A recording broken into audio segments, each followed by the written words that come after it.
Captain Stamp with us again. Stamp Lax. Stamper, what a weekend of lacrosse. It was really something, right? 9 games, some really thrilling contests, a lot of interesting stuff going on. There's a lot to talk about.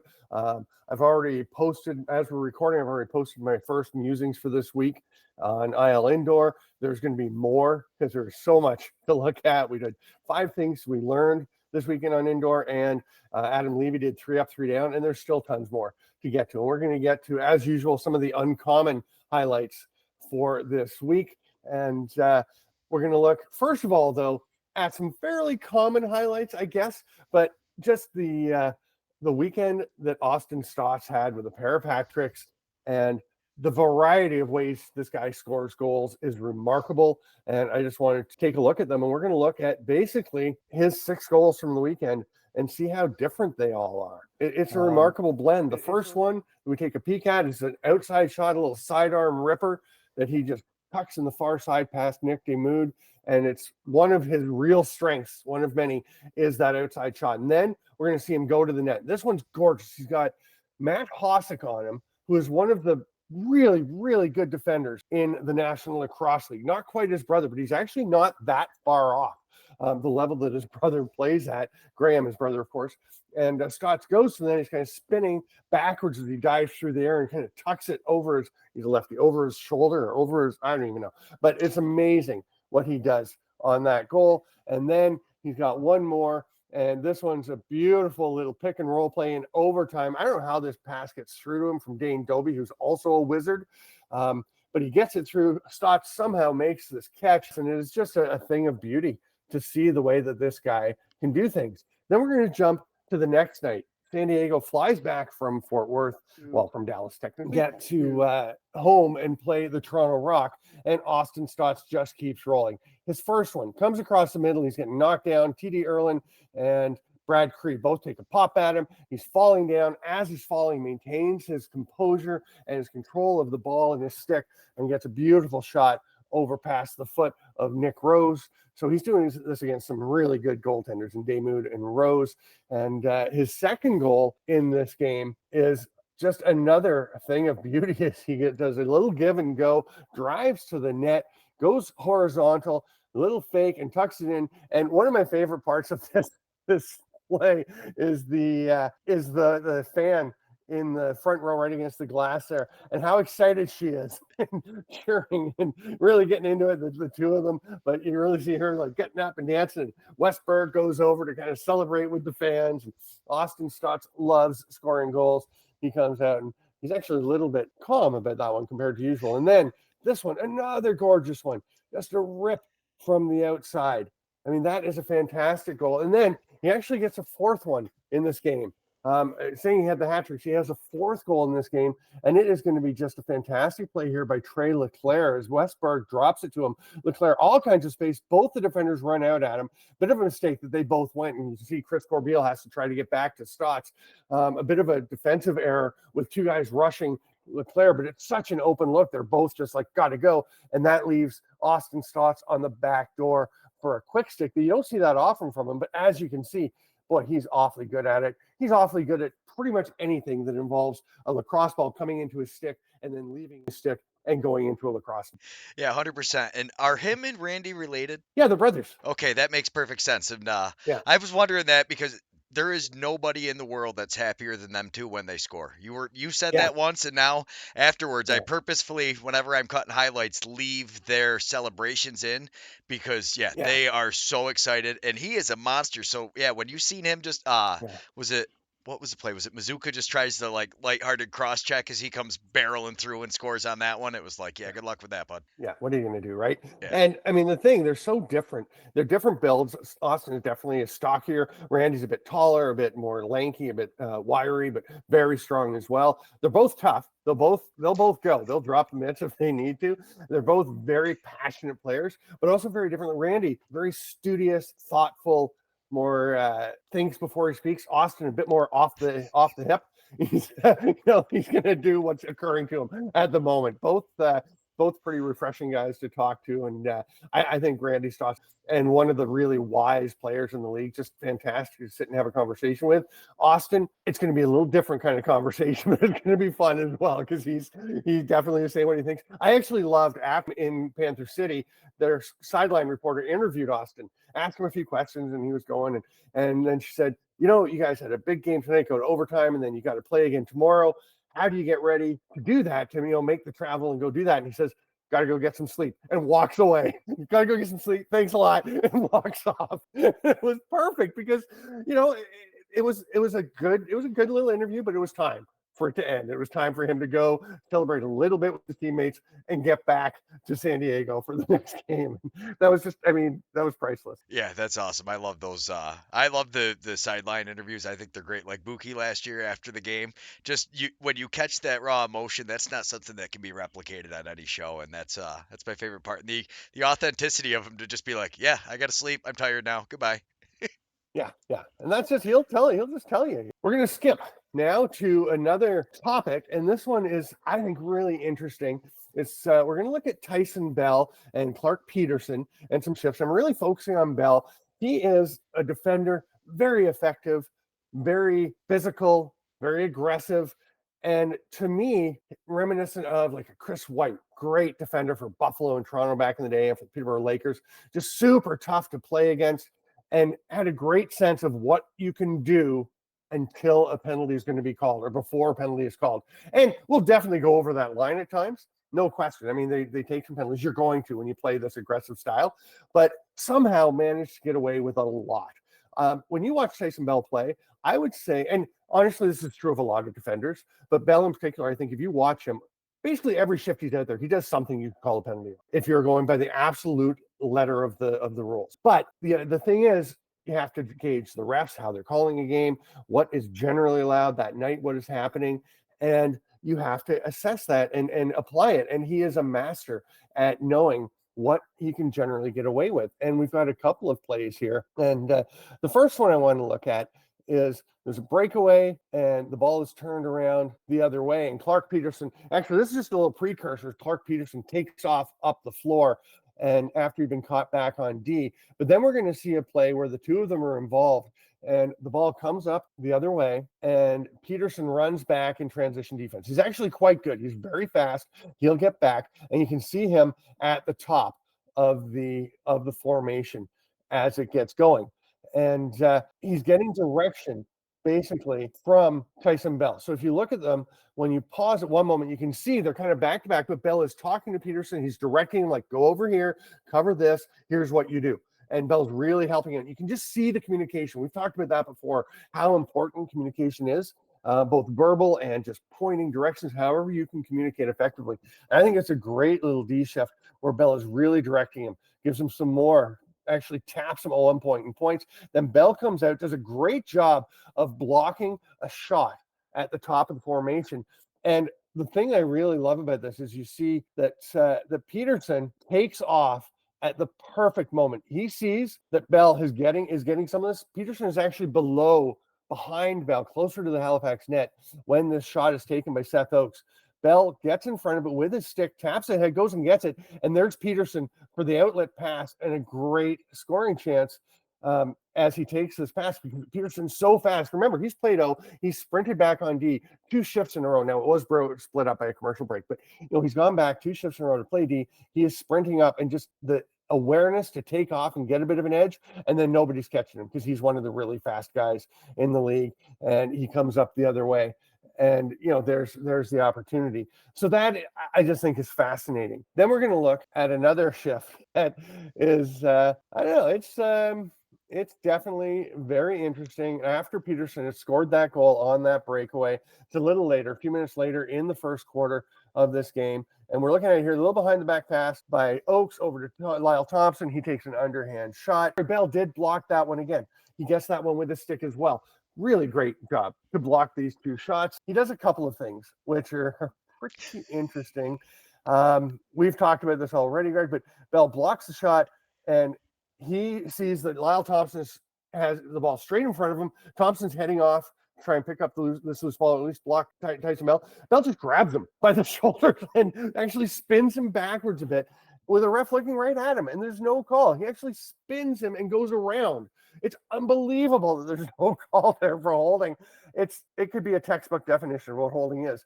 And then Bell's heading over, drops his stick.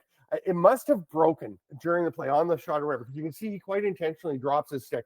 So he's got no stick. He gets over on Seth Oakes, who's picking up this loose ball, actually gets his hand on Oakes' head, right on the helmet, pulls his head back. That's pretty clear holding as well, again, with the referee right there. I said he's very alert and aware of what you can get away with. And in this case, I think he just saw that, he'd lost his stick, whatever the situation. I think he was just grabbing on, doing his. I think John Abbott on the play-by-play said he's doing whatever he can to stop the play, trying to get the ball back. And what he could included holding two guys, and somehow didn't get called for it. So Tyson Bell, again, very effective, very smart player, and somehow, I guess, knew that he wasn't going to get called for those, or just figured we'll give it a go. I don't know, but remarkable. The lacrosse IQ is definitely there, and he seems to have developed a knack for getting away with it. Yeah, he gets away. He's one of my favorite players to watch. Halifax, if they're playing, it's almost a guarantee I'm going to watch the game. I love their style. I love the way Tyson Bell plays. It's exciting. Like you said, he can get called almost every play. I think he actually drops his stick. I was watching it in super slow mo, like one frame at a click. Yeah. I think he drops it because he grabs Lyle. I think it's strictly because the stick falls out of his hand as he's got his one hand around them on the left side, and his right hand, which has the stick. I think he just got a better grip of him without it, so he just grabs him and pulls him out of the way. But maybe not. Well, I'll be clipping it nice and slow while we're looking at it. And then the one on the head, that's a perfect freeze frame with his hand just sitting like right on top of his head. The ref staring at him. Right? that is holding. I don't know. It's interesting. And again, I mean, he manages it, and he is a lot of fun to watch. He is. We had him in the Lax Night a couple of years ago, playing for the Rochester Bats when they won the championship, and he was just dominant. I believe he was the MVP of that tournament, was he not? Yeah, he was the MVP. Yeah, and it was what a save by Hill afterwards too, though, because the rest of that play, a beautiful pass over, and then Hill just freaking, and Hill gets a lot of flack. I think honestly, they play such a tight pressure defense that a lot of the shots, they might not give up as many shots as most teams, but they give up some very good looks. They do. And I mean, Warren Hill hasn't had his best year for sure, but he's been coming on lately, and that's going to be critical for Halifax as they head into the stretch and into the playoffs, because they're going to need him at his best. And when he's at his best, he's comparable to anybody in the league. When he's not, he can be pretty vulnerable, and it makes them vulnerable to some long runs and some off games, which obviously you get into the playoffs, you just can't afford. Yeah. Speaking of giving up really quality looks, we're going to transition to another section on Zach Higgins, who we've talked about before. Ty Merrow, I know, loves to beat the drum of how good Zach Higgins is. Cooper Perkins has talked about, how many quality shots he faces, the number of one-on-ones that he faces, just him and the shooter, mano a mano, and the number of saves he makes. Philly won a huge game for them after they'd lost to Calgary last week in Calgary. They have the second half of the home and home in Philly in week 14, and the Wings really needed the win. Obviously, I mean, so did everyone in the middle of the pack needed the wins. It's just such a tight race for the playoffs. But of the 9 goals that Calgary scored on Zach Higgins, one was a breakaway where a 3-on-1 actually, where Zach Currier took a shot. The rebound bounced off the far side, actually bounced off of Ethan Ticehurst on the far side of the crease and across to Liam Leclerc. Because Higgins was following the ball and going across, it picked, I think, off the stick of Ticehurst and across to Leclerc, who just tucks it into the empty net. Absolutely naked look off a weird bounce, nothing Higgins could do. Tyler Pace scores the next goal, the third goal for Calgary. It's a pretty naked look. There was a defender getting on him, but he basically picked up a rebound right in front of Higgins with nobody between them. Their fifth goal, a pick and roll between Jesse King and Tanner Cook. It's a terrific play. The results, again, naked look, Tanner Cook all alone on top of the crease. Their seventh goal was Pace right on top of the crease. Only Mitch Jones near him and not really able to affect the shot. So 4 of the 9 goals were naked looks, like just wide open, just mano a mano, one player facing off with Higgins. He also made at least, I would say, 8 or 9 saves in similar circumstances. And I know you're putting together a pack of some of those saves, because every week he just makes these saves that just boggle your mind. And I don't get why more people aren't talking about Zach Higgins and how good he is, because he is huge for the Wings, because they do give up. I believe if you check Cooper Perkins' lax metrics, they may give up the most one-on-one looks of any team in the league, the most really open looks at Higgins, and he does a great job of keeping them in games for the most part. I mean, any goalie is going to occasionally have games where those are going in, and that's when Philly's given up like 15, 16 goals. Yeah, no, I think I think as much as the Bandits right now are missing Vince, and I don't even know if it's strictly because I had somebody say if you look at the save percentage, but I just think Matt Vince makes the right saves. That's where he is so big. When the game's on the line, you want Matt Vince down there. At least as far as I'm concerned, I think it was a Buffalo fan arguing with me essentially that the offense is the reason that they're failing. And I was like, did you watch the last game? Because, I mean, yes, they have their moments, but you can't give up that many goals. But yeah, no, Higgins, I've been a huge fan of ever since you told me, how great he was playing. So I started watching him, and then he was playing the Roughnecks. So me and Owen clipped through all the shows. And as I was looking at it, I was like, wow, this guy, Philly would be doing terrible. Like if it wasn't for Zach Higgins. And that's why I think they don't talk about him as much, is because even with him playing amazing, they're just squeaking through just above the bottom of the barrel. And his save percentage is a little bit lower than some of the others, but his save percentage on high quality is really high compared to everyone. He just faces so many shots and so many good ones that he's going to give up some more goals here and there. But this message brought to you by Greg Beecher's weekly professing that there's those 3 or 4 goals saves a game that you need your goalie to make. Yeah, to be successful. 100%. And when I watched the Halifax Georgia game, watching the Swarm, I really think that was the difference. Is Dobson was able to make. I put a few clips together, but he made. I counted 6 saves that if any one of those went in, you'd be sitting there going, "Yeah, that's understandable." You wouldn't. They weren't necessarily goalie mistakes. Yeah. Speaking of Higgins, very interesting. I mean, a lot of excitement building towards the 2024 Worlds in Utica this fall. And Zach Higgins, the starting goalie for Israel, has been for the last couple of World Championships and for the Euros in 2017. And he is a huge difference maker for them as well. Probably as he's in his 30s now, getting closer to the end of his career. I don't know how long he'll play for Israel. They want him to keep playing as long as possible because he's been huge for them. But it makes me think of one of the games, the gold medal game at the 2017 European Championships, the first ever Euro box championships in Turku, Finland. And I had the pleasure of doing the call for that one between Israel and Czech Republic. Jakub Marish, who at the time was quite a young goalie for the Czech, and Higgins for Israel. What a game. I think it was an 8-7 final. One of the honestly best lacrosse games I've ever had the honor to call. It was fantastic lacrosse between a couple of really emerging box nations, and so much fun. And when Higgins won, he replicated a move that he'd made earlier in the year when he won the championship of the Arena Lacrosse League with the Oshawa Outlaws, where he ran out and kind of slid at mid-floor. Or was that the next year? I know in the Euros, they had like a sport court kind of thing. It was this white court. So he came out and he slid. He ran out to pass the restraining line and slid on his knee pad, his leg pad, out into the scrum of celebrating players and kind of bowled over a bunch of guys. And I'm trying to remember if it was before that or after that, because the ALL, they have carpet, right? They play on carpets. You don't slide the same way. I don't think it'll work out quite as well. You got to stay a little more upright, but he's had some legendary celebrations over the years as well. Yeah, the only place I've ever seen that sport court is Cattaraugus. Remember they did the kids tournament there?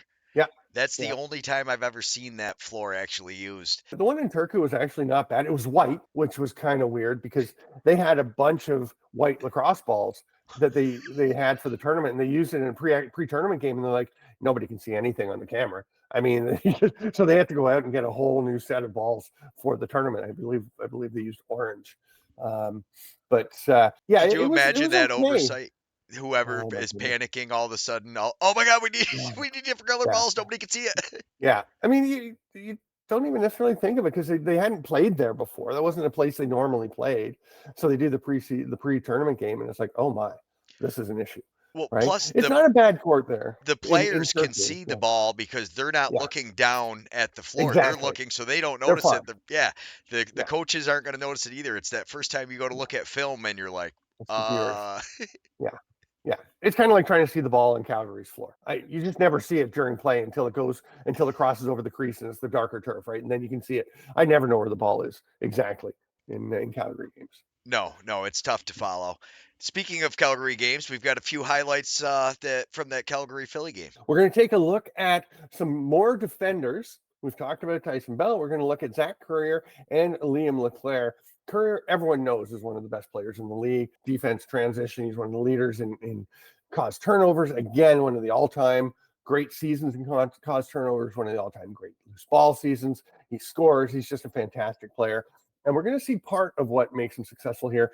And Liam Leclerc, honestly, as we were talking about the World Championship coming up, if I was part of the coaching staff for Team Canada, I would be seriously considering him for one of the spots on Canada. I know he doesn't get as much attention, but he is really good.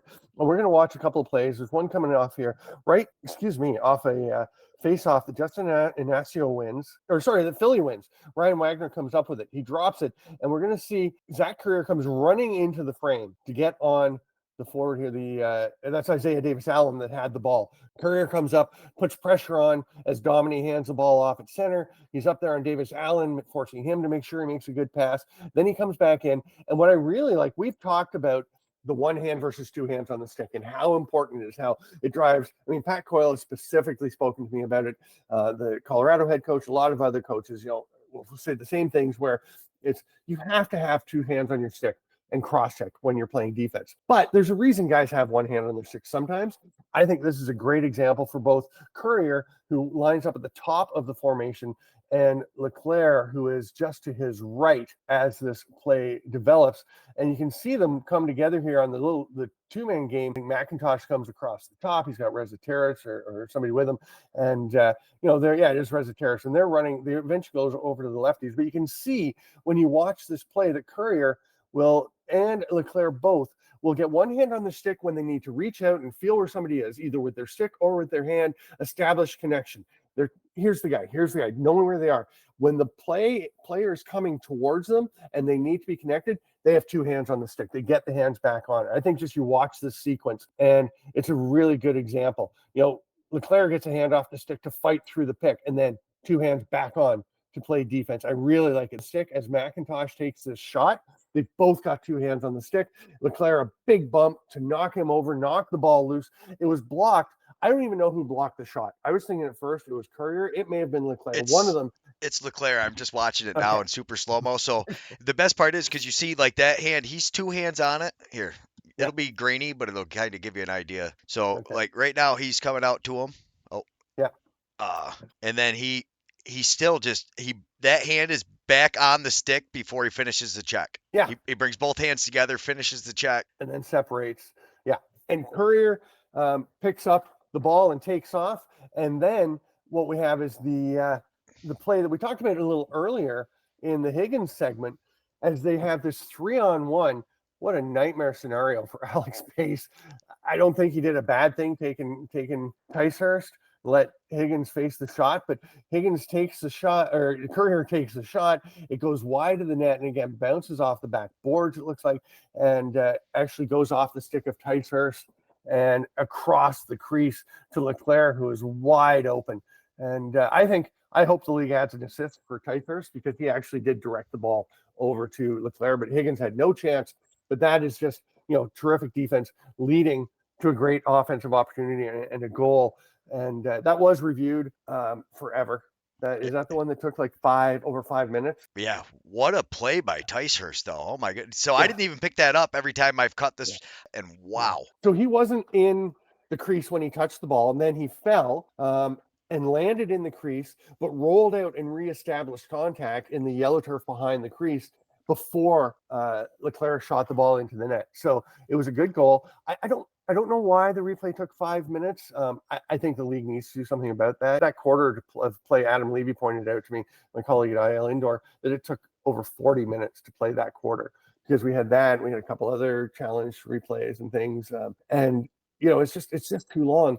The replays that we got on the broadcast, I thought you could tell within about a minute and a half. I actually timed it, sat there and timed it. And I thought within about a minute and a half, it was clear that Ticehurst stayed out of the crease at first, got out and reestablished before Leclerc took the shot. Now, I don't know what replays exactly the referee has. Kyle Cropman's very good. I mean, he's done some of my favorite reviews this year because they've been so quick. So I'm thinking, honestly, he didn't have the looks he needed for a while as he was trying to, manage the review. But it's just a great play by these three guys, and a lot of fun to see Leclerc, who doesn't score a lot, put that one in. Yeah, no, that was a beauty goal. And like you said, it's a 3-on-1, and then with the rebound and there's nobody there, yeah, you can't blame Higgins for that at all. No, and it is so quick. I understand that why. I think it was initially one official called goal and the other called no goal, and I don't think that was a challenge. I believe that was just the officials review. I'm not sure. I'd have to go and double check, but either way, there's a good reason why it was reviewed. It's really hard, but it did become clear, and they got it right. So that's really good. And then the other one actually is the play where Zach Currier goes down, and there's again I believe it's off a face-off, and Currier goes down and gets a loose ball, and he falls backwards and lands on his backside, and he's kind of laying back, and he is so composed. He basically has a sense of everything that's happening around the floor, and he just lobs a pass up because he knows he can just lob it up to one of his teammates coming in off the bench. They will get it. There's a delayed penalty coming, so it gives them a chance to set up. I believe they didn't score on this one, but they get a chance to set up their 6-on-5 and create a really good scoring opportunity from that. So it's just such a heads-up play, and again, just one of the reasons beyond what you'd normally see that do get to the common highlight reels. Beyond that, why Zach Currier is one of the best players on the planet. Absolutely. I mean, prime example. So I clip Patelli's pass, very similar thing. He's getting knocked down, keeps his head up, gets it up to Grennan, but because of the goal, everybody, talks about that highlight, what a great play it is. Whereas Courier does the same thing, and because they're unable to finish, they don't necessarily get the credit for it. Exactly. So, and I mean, the reality is there's 9 games over the weekend. Nobody can sit and watch them all at the same time. I mean, if you do, you're not seeing everything because there's so many on at the same time. I watch a ton of lacrosse games, a ton of NLL games, and I'm not seeing every single thing that happened in the league. It's just not. I don't know who would be able to. At the beginning of the year, I was doing pretty good watching all the games, but now I can't even keep up. There's too many on the weekends. As they were starting, they only had 5-6 games on the weekend. It was like, okay, I can handle this. Pick a game a day, a couple games maybe on one day, and then now it's just like, oh my goodness, just trying to keep up with the teams. Rod Kogan was supposed to be joining us. He had a meeting this morning, so I'm guessing his meeting ran a little long. But we essentially were announcing that the Northeast Invitational has been bumped back a week. I'm super excited. And with that, what is that shirt you have on? I know what it is, but not everybody will. Yeah. So this is a gorgeous shirt from the Onondaga Athletic Council that actually Ed Shenandoah, who has worked there for ages in Onondaga, gave me at Elasni several years ago. And I love this shirt. I always get lots of compliments on it. A shirt from Onondaga where the Northeast Invitation will be April 12th to 14th. So we've got Ron Kogan joining us. Ron Kogan, you are the Director for Lacrosse Development at Onondaga. I know you from the PBLA and from the Red Hawks and all the great things that you've done through the Nations Arena. Thanks for joining us. Yeah, thanks for having me, Greg. Yeah, we've known each other for a brief amount of time, but it seems like forever. We've been through a lot with you guys already, and and appreciate everything you guys are doing for the game and you guys have done so far. So look forward to it. And Ron, you and I met back, I believe it was the 2015 Worlds. I'm pretty sure it was when we were at the field house, the building that just opened for the Worlds. And I think you were out there with your son. My son, Chase. Yeah, I did. When I first met you, 2015. Jeez. That's when I think we first met in person. It was nobody out there. Yeah. It was just us. And we were just out there doing what we do. Right. And, and he was out there shooting, and that's what it takes. And for you to catch us in that moment was great. I think, and then he's seen you out there. He doesn't see too many guys taller than me. And they see you towering over top of me. He's like, who's that guy? So, I explained. That was 9 years ago. Unbelievable. Yeah, Bates is now, he's what, 18? He just turned 16, and that was a great tournament. And I'm excited about this tournament, the Northeast Invitation, because I've had the good fortune to be involved with some other tournaments. Alice Robeski in Prague, several times, and it is amazing. It's been building for 30 years. I know there's no way you can expect to match the atmosphere of that tournament right away when you start a new one, but there's some great stuff in Onondaga. You've got such a history there in the cradle of the game. The Rubeski's fantastic. We've all been involved in the Laxni tournament in Onondaga and then in Utica, and that's been going on. But again, that's the shorter games. Again, great tournament. Full length games here, which is a huge difference in two amazing venues with the Onondaga Nation Arena and the Onondaga Fieldhouse. We've talked about how I think the Fieldhouse is probably the most beautiful lacrosse arena on the planet. I don't think anything else can quite compare. And I think it's going to be so fun to have Can-Am teams playing as they get ready for their season. You're going to have NABL teams playing as they get ready for their season. Maybe we have 3 Nations League teams. Maybe we have teams from all the other, the other senior B leagues around, which is great lacrosse, like really good teams. Maybe Arena Lacrosse League teams come down and we get to see, they'll be at the end of their season. They'll have just had their championship. It's going to be so fun if we get to see all these teams matching up against each other in kind of a best on best. Thanks so much, everybody, for watching, and to hear more about the tournament from Ron Kogan, Steven Stamp, and myself, stay tuned. We'll have that episode out for you soon.